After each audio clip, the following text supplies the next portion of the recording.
Ini Tania, host dari podcast Janda Becanda, channel khusus yang didedikasikan untuk kesejahteraan para janda, widows and divorcees, untuk hal-hal yang berhubungan dengan personal development, mental health, single parenting, dan femalepreneurship.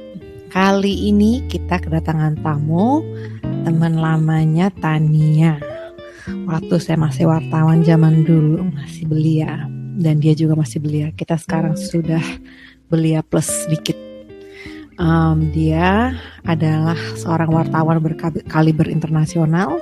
Dan kali ini dia akan menceritakan mengenai perjalanan karirnya. Saya senang kalau nyorotin cerita seperti ini, kalau ngelihat orang yang terus ngikutin karir yang dalam satu bidang dan semakin hari semakin mahir dalam apa yang dia kerjakan dalam industrinya. By the way, everyone, it's Atika Shubert of CNN, and a dear friend, a long-time friend. We knew each other when we were young, since we were very young. Yeah. And hard to think now that how young that we were when we started out reporting, and the time that we reported, which was the change of hands, I suppose, from Suharto to all the next generation of presidents. But yeah, it was a crazy time. It's really hard to believe sometimes how much time has passed. And where we've all ended up, it's been crazy. Yeah. And you especially, part of my spotlight on you is because I wanted to show my listeners, aspirational role models, what you can accomplish in terms of like if you actually pursue a particular career for a long period of time, that you can become an expert level in something. And it's always fun when you have somebody with your kind of experience, the breadth of you weren't just kind of any kind of reporting, you were reporting from all over the world and always in the most intense moments when you're reporting. I particularly love your wedding story. You're trying to get married, and because you're the correspondent for the Middle East, and then events happen in Jerusalem at the time that you got married, that you had to leave your wedding. Oh my God. This could only happen to Atika. And I said, oh, when I heard that story for the first time, and I was like, oh my God, she is made of steel, that woman. It's amazing. Yeah, I barely remember that, but I do remember kind of brushing off and doing stuff. And the sad thing is, I think that happened quite regularly. So they all sort of blur together where I was rushing from one story to another. It was great. I mean, it was a great whirlwind, and I was a lot younger. So I felt, I probably had a lot more energy to do it. But yeah, no, I had a really great 20-year run as a full-time producer and then reporter with CNN, and I enjoyed every minute. It was fantastic. So I keep on forgetting that you're no longer with CNN because you're quote unquote retired to Spain. Yeah, I'm freelance, but to be honest, I mean, I freelance a lot with CNN. So I'm still on CNN sometimes, but I'm not a staffer. So you're not going to see me consistently reporting out of Berlin or covering a particular story. I'm just, I just get hired for when they need an extra hand, which suits me very well. And I've been super lucky with them to cover still a number of really great stories. Ironically, two of them in Germany, which was really surprising to me. But still, it's been good. And for me, it works out because after 20 years, of, running around after breaking news, I just needed time to sort of have more predictability in my life, and specifically to spend more time with my son, because I just realized I was missing a lot of stuff, you know. So it was definitely a step away from the sort of hectic news cycle, but I miss it, And so when they call me up and ask if I'm available for a story, I'm usually like, yeah, I can jump in. And it's nice for me because, there's a chunk of time I can devote to it and then come back to my much more quiet life here. Yeah. in Valencia. Wonderful. And you walk me through your typical day in Valencia. Oh, I have a really boring day in Valencia Okay. now, which is kind of what I love. Yeah. you know, Well, that's it's only boring no, because you haven't experienced much of that in 20 years. Your day is always too exciting every day. yeah, I mean, I think previously you just never know. I could have gone to the office and ended up in Moscow by the end of the day, or Mm. so it was, or worse, like you think, okay, I'm going to go into the office. You get told you're going to Moscow, and you end up in Amman, and you've got your fluffy winter coat in a desert, and you're like, okay, what do I do now? So there, so that sort of I was really used to sort of Hmm. being super flexible and changing. And now that I'm here, it's all about this very routine predictability, which is great. This is what I wanted. And basically, I get up, I get my son ready for school. He goes to a local school now. He's learning Spanish, which was our main objective in moving here.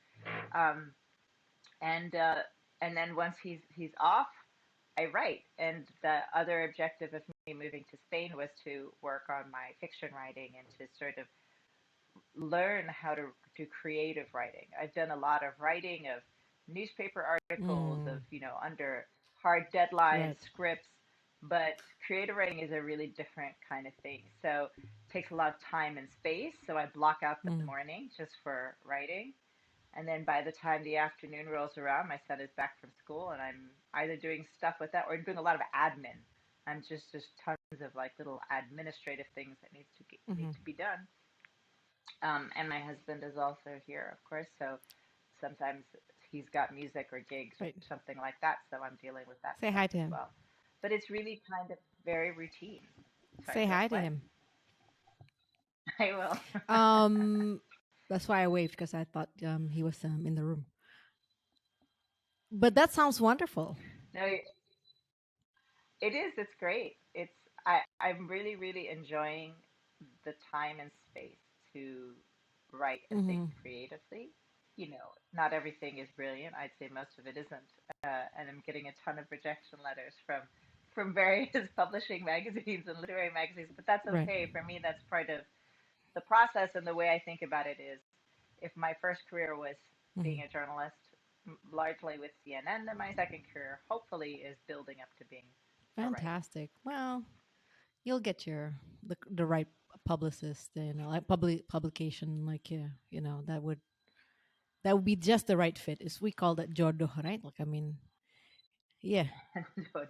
Yeah, it's a for me, it's a more of a Zen process, and it's a complete different thing from chasing news, where you're reacting to Hmm. stuff all the time, and you're sort of the art of it is reacting to the news, digesting it, presenting it back to the world. Now I'm sort of absorbing what I'm seeing around me, but I have to creatively Mm. come up with something. And that's different from, taking this sort of reacting to news events. So it's definitely a different pace and a different You life. don't consider doing self publication? I would, but I really want to get my skills up. I really feel like I want to be sure of Hmm. my skill. And so I've started writing short stories.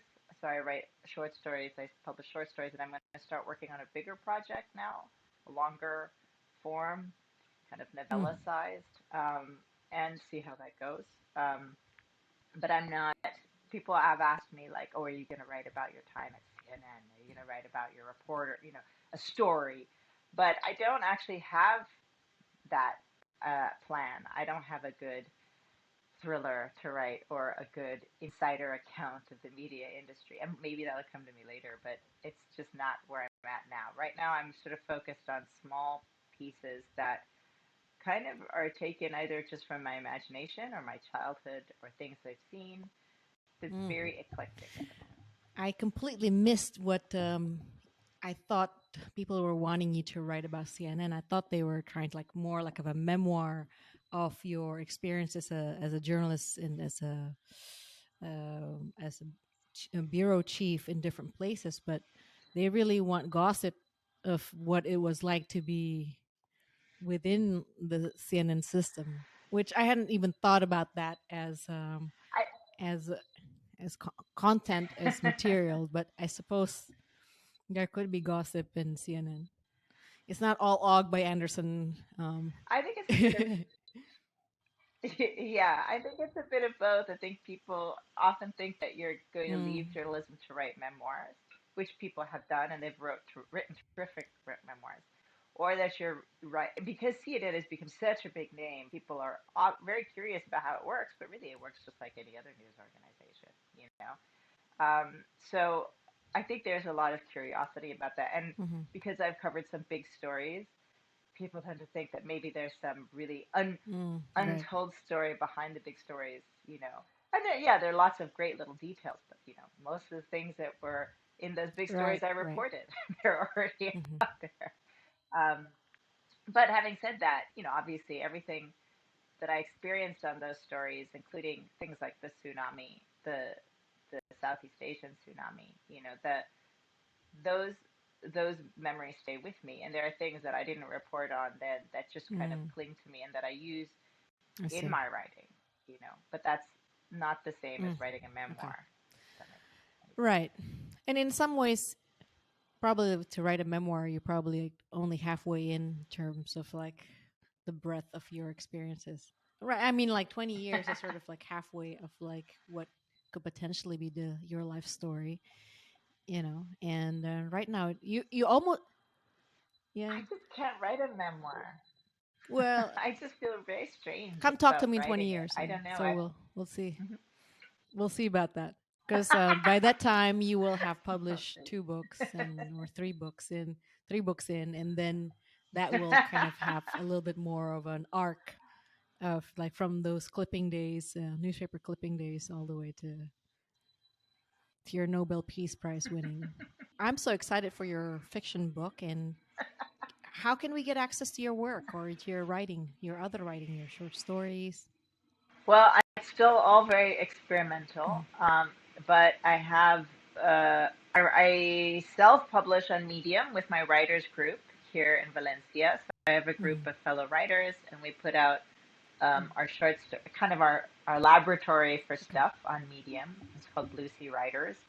Um, and I have my own website, atikashubert.com. And that's where I put in my what I've published, or also if I'm like I haven't put in my blog post yet Mhm, in several months because I've been working.